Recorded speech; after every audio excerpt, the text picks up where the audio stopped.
On today's episode of Listen on Purpose, we're excited to feature Earth Brands, a next-gen bioplastics manufacturer specializing in 100% biodegradable and compostable products. LionTree's managed funds are an investor in Earth Brands. Our thesis was make sustainability cool.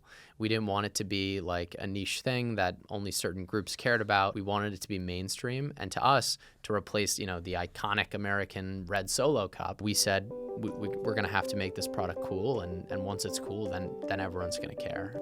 Hi, I'm Rachel Kraus. And I'm Caryl Stern. And we are here to explore and unpack the essence, architecture, and DNA of purpose across industries, professions, relationships, and even within paradox. So on this podcast, we're going to unlock the stories and the journeys of our guests. We're hoping to unlock pathways to grow, to gain, and to give. Thanks so much for joining us.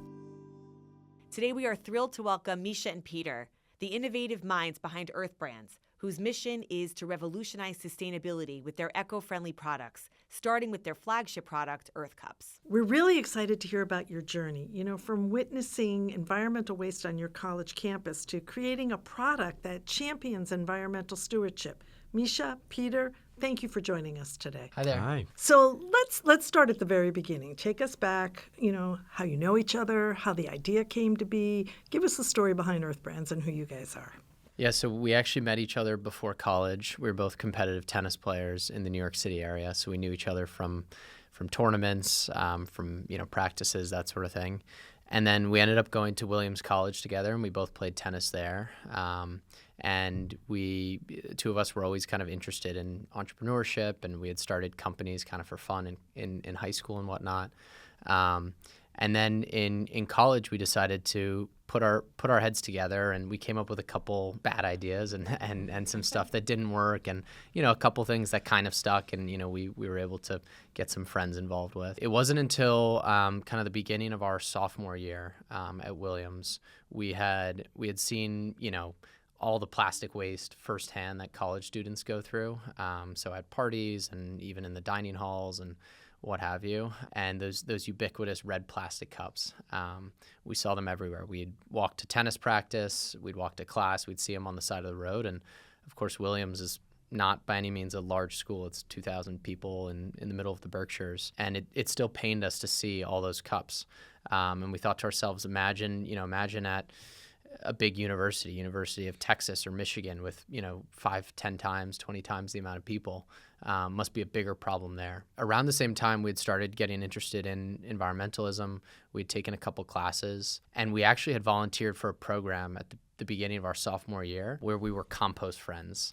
And that entailed standing by the trash receptacles, so landfill, compost, and recycling at the main dining hall at Williams, and helping the incoming freshmen, learn about what was compostable, what was recyclable, and what was just pure landfill. And Williams had a very developed, very, very advanced system in place, and at the time we didn't know much about recyclables or compostables. But we noticed that the dining halls had a couple materials, a couple different products, whether it was cutlery or whether it was, small sauce cups that looked and felt like plastic, but presumably weren't, because they were telling us to tell the freshmen to compost them. And so we said, that's interesting, that seems pretty exciting, right? These things look and feel just like plastic, but clearly they don't just go to landfill. So we looked into it, we did some research. We found that there are a bunch of different materials out there, and that not all plastics are created equal. So there's kind of like the dirty plastics, which aren't even really recyclable, or maybe are technically recyclable, but most MRFs won't accept them. And then there are the recyclable plastics, so like the cleaner plastics, but still petroleum-based.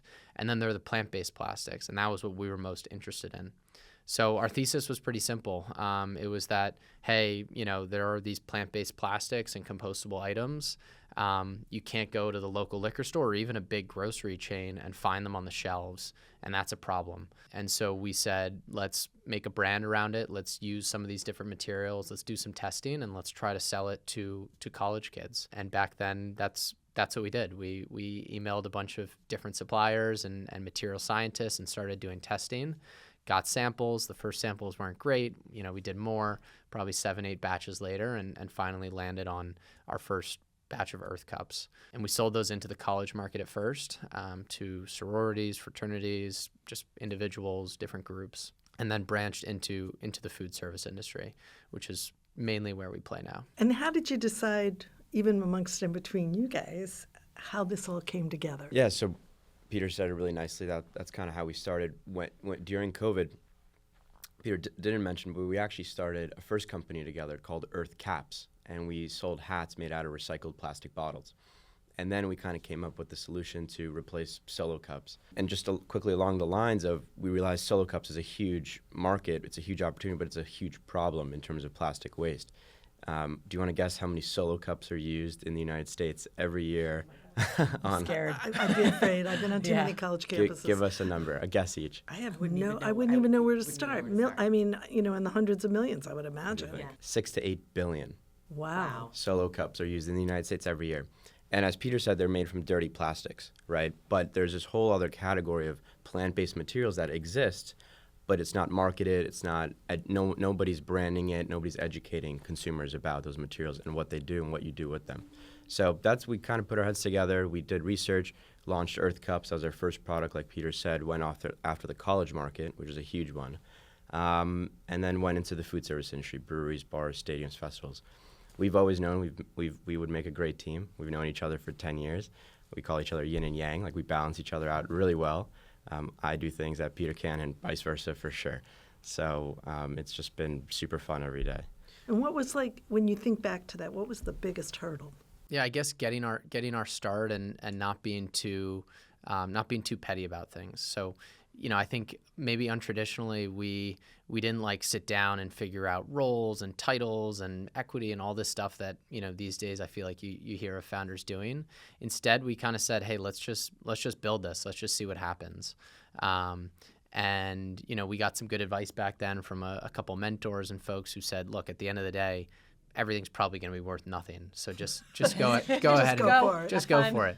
Yeah. And weirdly, that resonated with us. And like Misha said, we knew that, I'll say off the tennis court, because we never made a good doubles team, but off the tennis court, we made a great team. We kind of just started doing it. And the goal back then wasn't, we had a big vision. We wanted to replace Solo cups, but it wasn't, hey, let's build a company and let's do this post-grad. Let's, whatever, devote our lives to this. We both had jobs lined up. We had stuff we were supposed to do. It really wasn't until it started gaining traction and people started coming to us and saying, wow, this is really cool, guys. You should run with this, that we said, yeah, you're right. And how quick was the adoption from once you had your 7th or 8th iteration of the product and then actually getting that into people's hands? Was there an education process? Was it a cool factor?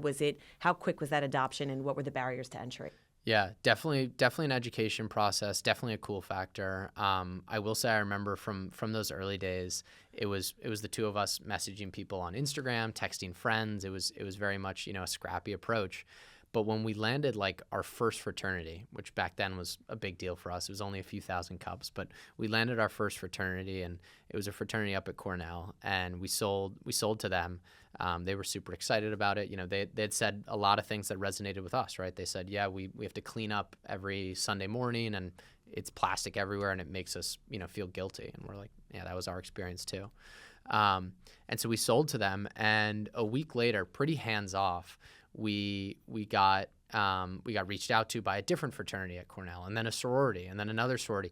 And it was kind of this ripple effect where people said, hey, we saw your, cups at whatever fraternity, or we saw it at this sorority party. Can we get some too?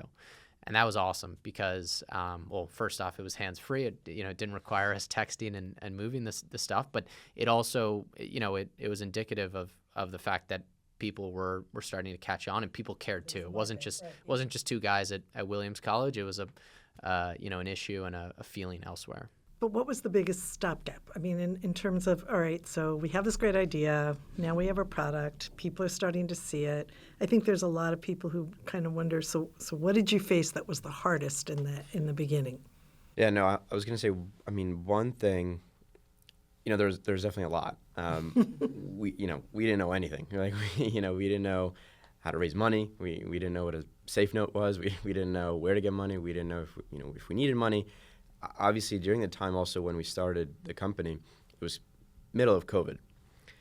And a lot of people were like, you're starting this company at the worst possible time in history. Funeral parties, right, exactly. In terms of shipping costs, in terms of labor, in terms of raw material supply. I mean, everything. And when we started the company, our first order was 100,000 cups. We waited 6 months for 100,000 cups, which is, we know now, very little on the grand scheme of things. We waited 6 months, and the cost per cup was incredibly high. And we were basically, we sold every cup at a loss, but it was just to get started. And then, so funding the next order and figuring out, okay, this next order we're going to need to order 1 million cups because we just sold out of 100,000 in a month, but it took us 6 months to get. So how do we pay for that order? And where are we going to put it? You know, my garage is too small for the second order. So we were just learning every day. We were just battling through obstacles. But, I mean, when there's a will, there's a way. And we figured it out. We called a lot of alumni. We just kept asking questions and asked for a lot of help and advice. We got in a little trouble with the alumni database, but it was worth it. It's always worth it if it's a little bit of trouble. When did you decide that this needed a brand? Like, what was the decision around, you identified the problem, developed a product, and you mentioned early on you attached a brand to it. What was that thinking? Well, I'd say a few things. I'd say first, it was super natural to the two of us. Like, we love brands, we love marketing, we love, kind of telling a story around a product. But it was immediate. Like, when before we ordered the cups, like when we were coming up with the logo and taglines and all that fun stuff, we had sat down and said, look, no one's going to adopt these products and want to use them if they're not cool. And our thesis was make sustainability cool. We didn't want it to be like a niche thing that only certain groups cared about. We wanted it to be mainstream. And to us, to replace, the iconic American red Solo cup, it has a country song written after it. We said we're going to have to make this product cool. And once it's cool, then everyone's going to care. Make it cool to care is the line. Make it cool to Make it care. cool to care. I It's like great. it. That's kind of our line, too. We like that line. Partnerships. So you talked about you didn't know how to raise money, where to raise money. So where'd you go? What'd you do? It was not like a straight line path. I mentioned earlier, getting a little trouble with our alumni, database at Williams. We reached out one by one to about 3,000 or 4,000 Williams alums, 98% of whom ignored our email altogether. And, the rest, I'd say, half of them said, you guys are crazy, or how'd you get my email, or, why are you contacting me about this? And then a few, and it really was only a few, got back to us and said, hey, this is really cool. I think you guys are onto something. I'd love to help. I'd love to, have a conversation with you guys. And that was how we got our first investment offer. We didn't end up taking it, but we got our first investment offer that way. From an alumni, a Williams alumnus. And then it wasn't for a few months later, into our senior fall, because we launched junior spring, into our senior fall, where we decided, hey, let's actually raise money and let's try to do it, the right way and not get in trouble with the school this time. And so what we did is we reached out on LinkedIn to angel investors. And this time we didn't have to do it quite as manually. We were a little better equipped and tech savvy, but we reached out to, some angel investors, got a few hits, had some great conversations. And one of those hits, one of the guys we reached out to, he said, I'll give you 10 minutes. And we talked to him for 10 minutes. He liked us. He was impressed. And he said, hey, I'm not investing right now, but I have a friend who is, but I can't tell you who it is. And so we were, I don't know, excited, but, didn't think much of it really. And then the next day, Mark Cuban, bought a 50 pack of cups on our site, and then, reached out via email, a day or two after. So that was, long story short, how we ended up landing Mark Cuban as one of our first investors. Amazing. Yeah. Really amazing. Good first investor. And I'll say also, we did so much outreach. I mean, Peter's underestimating how many alum we emailed. We emailed pretty much everyone there is. And then another double that of random people on LinkedIn we had no connection to. But we got also, when we started the company, we were obviously younger and didn't know what we were doing. We were getting so many different pieces of advice. Stick to hats, stick to cups. This isn't going to work. COVID, all these things. At the end of the day, we kept believing in what the vision was, which is to build this brand, to replace Solo cups, to make sustainability cool, fun, sexy, easy, affordable, accessible. And that just kept us going. But then talking with the right people, and at the end of the day, it was a numbers game. Like Peter said, we emailed thousands. Majority said no. So many said, a few said yes, and I want to help.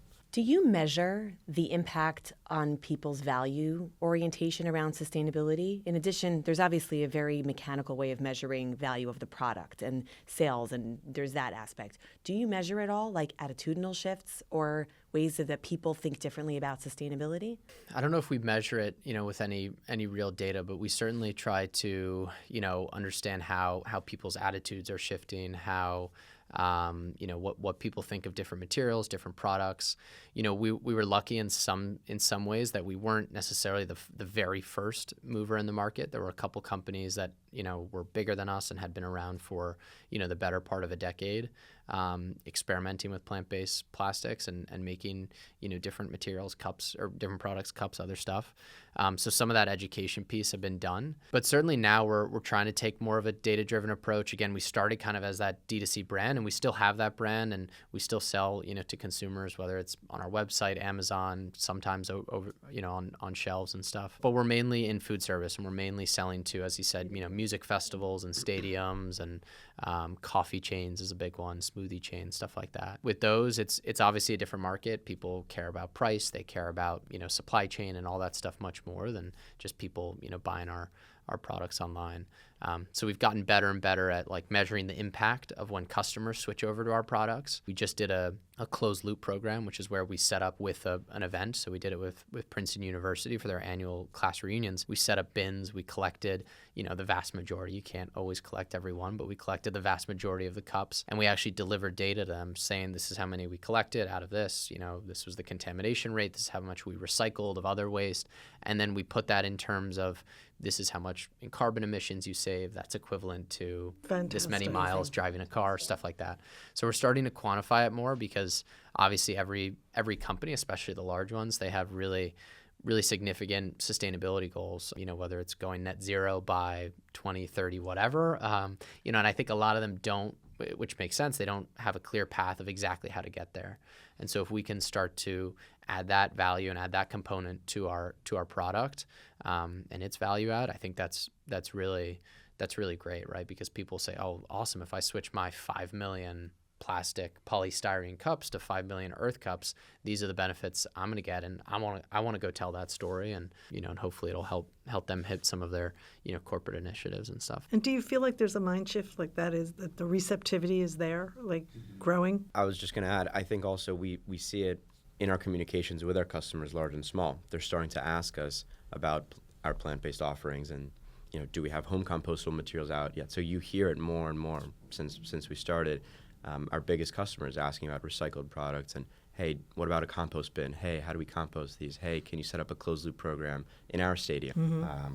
So yeah, I would say the reception is really there and growing. The demand is strong, and it's this weird balance we've talked about recently where we're trying to stay ahead of the curve and ahead of our customers, but also we want to listen to the customers and see what they're asking for and which directions they're pushing in. Is it recycled materials and recyclables, or is it compostable materials? Is it home compostable? Is it reusable? There's obviously a lot of different sustainable alternatives to plastic. And what do you see as that future-facing trend? Yeah, we've always been big believers, since the very beginning, and we remain to this day, that the plastic pollution crisis will be solved by material science innovation. The materials that we're using today, they're phenomenal. They're great. They've been out for a decade or two, and now there's this new wave of materials that are even better, right? Whether they're algae-based or mushroom-based or canola seed-based. We're really excited about them and some of their properties. We do think reusables and other stuff like that definitely have a place in the market with certain types of venues and certain locations, especially if those reusables can be made sustainably, because they're not always, and that's something we try to be wary of. If a reusable company is still making thick, dirty polypropylene cups, that's not that great to us. They still have an end life. And so yeah, we're big believers yes, the infrastructure is a really important piece and it has to develop, but as you've seen it develop over the last decade or two, recycling rates, composting rates, they haven't really improved. And so to us, we always think we always think sustainability shouldn't be a sacrifice, and it shouldn't be a sacrifice on quality. It shouldn't be a sacrifice on cost, nor convenience. And convenience, that last piece, is why we're big believers in the material science too. We see how when people are at a, it's easy to say they care about sustainability, but if they're at a big music festival or a stadium, it's also pretty easy just to dump your cup in a bin, in the closest one to you, or even drop it on the ground. That's obviously what a lot of people do. And so in a way, like, you shouldn't punish the fan or the customer or the, whatever, festival goer for that. Instead, you should try to make their life even easier with sustainability, right? Give them a product that they can drop on the ground. I always joke to Misha, we need a cup that we can click a button and it disappears, right? Like that's really what we need. That's the goal, right? Let's make it even easier than bad habits. You guys are going to put the cleanup song out of business. Exactly. But I was just going to say 100% material science we think is going to solve the problem. If you can make something that'll degrade anywhere, that's the goal. Something that's home compostable, that'll degrade in the ocean. That's kind of what all of our products are kind of going towards. But I'll also say brand is as equally as important. If you're a material science company, but you're small and you got something creative and you got a material, you need a brand like ours to go out there, create demand, educate consumers, build up that hype, make it easy for companies to access. So I think that's also as equally as important. So kind of following on that, somewhere out there, someone who's listening to this, there are two guys who are in their junior year who are contemplating some kind of crazy idea. What are you going to tell them? What's the advice? Email Mark Cuban. No, definitely go for it. And I think, Misha and I, we feel very lucky that our business it's a fun one. It's an exciting one in that, brand is at the forefront and we're trying to make it cool and exciting, but also that the industry is really fast changing. Like, as we said, there's new materials, there's new companies, there's more competition, which is actually really fun. And, we go to conferences, we go to, different sorts of things, and we see small startups, material science startups, folks that we can work with. And it really is, to a degree, but it really isn't all boats rise with the tide, just because plant-based plastics are a tiny percent of the market. The last I checked, and this number could be outdated, but a year or two ago, it was less than 1% of the market. Probably still is. And that's expected to obviously grow quite significantly, 25% plus in the next 5-10 years. So that's an exciting space to be in. And I think for us, having something that we genuinely care about and that was fully passion, impact driven, when we started the company, and before it was even a company, right? Before we established in any state or before we came up with our incorporated name or any of that sort of thing, it was mission first. And I think, if people can do that, then they can consider themselves pretty lucky. So where are you today? I think before we kind of wrap with our swag bag questions, you can start thinking. What size are you? How many people? How many states? Give us some context. We're getting up to 20 people, which is exciting. Definitely feels pretty big. We actually are trying to do more and more stuff in person because, obviously our team's been pretty remote to date. We have, maybe close to a dozen people in the city this week, which is really exciting. That's kind of a first for us. In terms of what we're up to, it's product innovation. So obviously we started just with cups and started just with one material. Now, as Misha alluded to, we make other products, right? Cups, lids, straws, food containers, cutlery, and we make them out of a host of different materials. And that whole product portfolio is moving towards what we think is best, which is stuff that, again, you can put anywhere. In the landfill, it'll degrade. In the ocean, it'll degrade. Side of the road, home compost bin. So that's what's most exciting to us because we think it doesn't change people's lives as much, and it makes it easier to be green. In terms of where we're at, we're setting up more and more operations here in the U.S. So we have maybe a half dozen warehouses and logistics facilities around the country, as well as a couple more operational facilities. So we have a printing facility in the middle of the country, and then we have an actual manufacturing process here in New Jersey. So that was a big goal of ours, like from not day one, but maybe month 3, was to bring stuff to the States, do it here, do it under our roof. Obviously, not only does that give us control and allow us to, really make sure we're doing everything in a sustainable way, but it also allows us to test new materials, new products, new molds. Back then, we knew nothing about extrusion, thermoforming, printing, any of this stuff. So it's been a learning curve. And then just sales, right? Again, we're seeing the demand from every little, corner of the industry, especially places where, you're able to tell a story around the product. And that's not just stadiums and music festivals, but that's cafes and, QSRs too. Just quickly, but in the last 4 years of the company's business, we've done every sale, every communication over email, right? How many cups do you want? Where do you want them? What logo do you want on the cups? What material? And over time, we've learned about a lot of inefficiencies and also demands from our customers. What are they interested in? Warehousing, distribution, tracking, whatever it is. So long story short, we now have a 10-person tech team where we're building out an online tool called earthstore.com. And it's a one-stop shop for all of your sustainable food service needs, whether you're a family or a fraternity or a sorority, whether you're a brewery, whether you're a distributor, whoever you are. You can buy in bulk. You can ship to multiple locations at once. You can pay by invoice. You can upload your logo, drag and drop, buy custom cups. So it makes our life more efficient, more scalable, but it also makes the customer's life a lot easier to make that switch to sustainable products, and that's been our mission. So we're developing that pretty quickly. You mentioned that the origin of your friendship was really around competitive sports, tennis in particular. How has the worlds of competition and sports influenced your partnership and influenced your perspective on this business and industry? We had a saying on our tennis team that was stay neutral. And we think it's perfectly applicable to our business or any business. Essentially what it means is, today a lot of people say, be positive, stay positive. And that ends up being really hard, whether you're on the tennis court and stuff starts to go wrong, you miss a couple shots, your opponent starts serving really well, whatever it is. Or if you're in business, you lose a sales deal, something goes wrong with a shipment or, whatever it is. We found that it can be hard to stay positive because then you swing negative, you go up and down. There's highs and lows to every day as an entrepreneur or in business. Same on the tennis court, same on the basketball court, anywhere else. So we try to stay neutral, and we find that if we stay neutral, if we take good news as maybe good, maybe bad, if we take bad news as maybe bad, maybe good, that helps us, be really more balanced and ready to kind of take on any challenge. So many times we've been close to what we think is shutting down shop. So many times we think we've been close to the golden ticket, and really it's always somewhere in between. And so we've had to learn that, maybe not the hard way, but the long way. And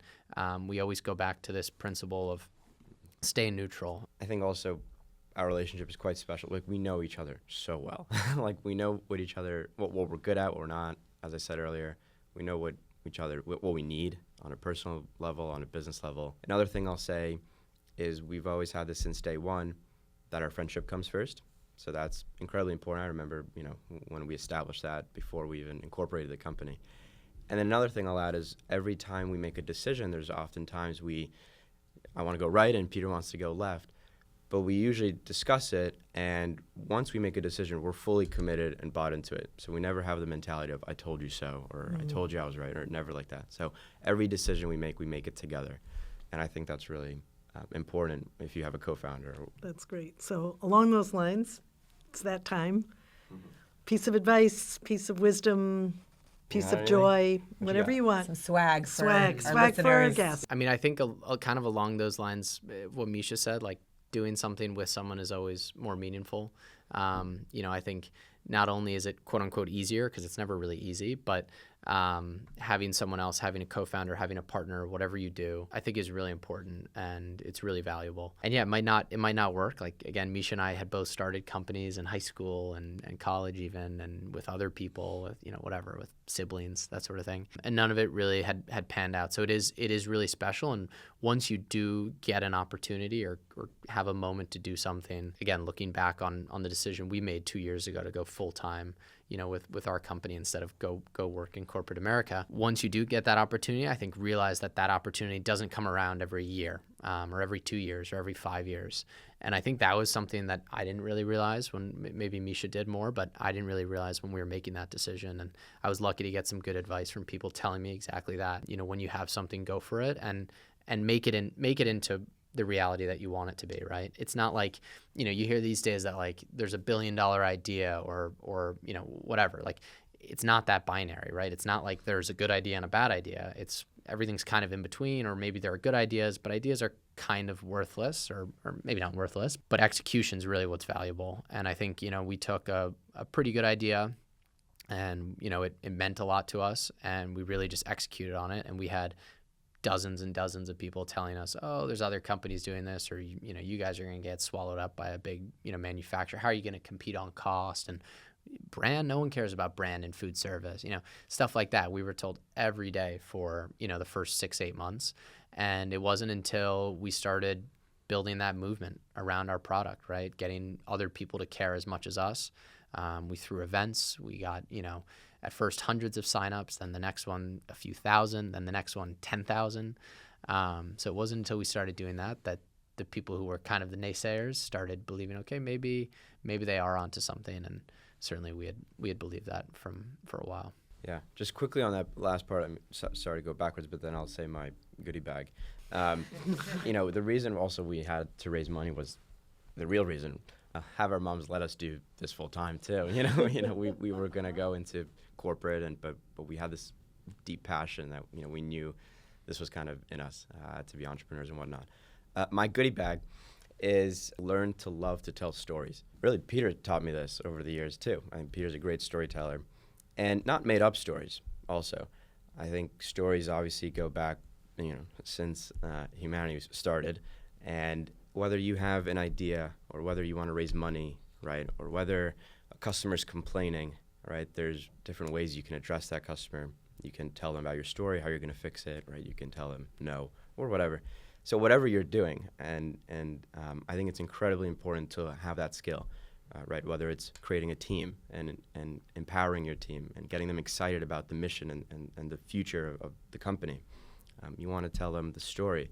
You want to tell customers the founding story, how you found it. You want to have them fall in love with you. So really anything you do at the end of the day is communicating a story about the product itself, right? Where it comes from, how it's made. So I think that's incredibly valuable in a founder, or really anything you're doing, to learn to tell your story and the story of what you're doing and why you're doing it. Great answer. Love that. And I think just quickly on that, not only have we learned to tell stories about our products and about our company and whatnot, but we've also kind of told the story of where we're going to be ahead of time, all the time, almost to a fault, to a point where I'm like, all right, Misha, calm down, where he's saying, we're going to do this in 6 months and we're going to do this in a year and a half. And it's the same with me. We're going to be this company in 5 years. And it's a little ridiculous, but it's also really powerful, right?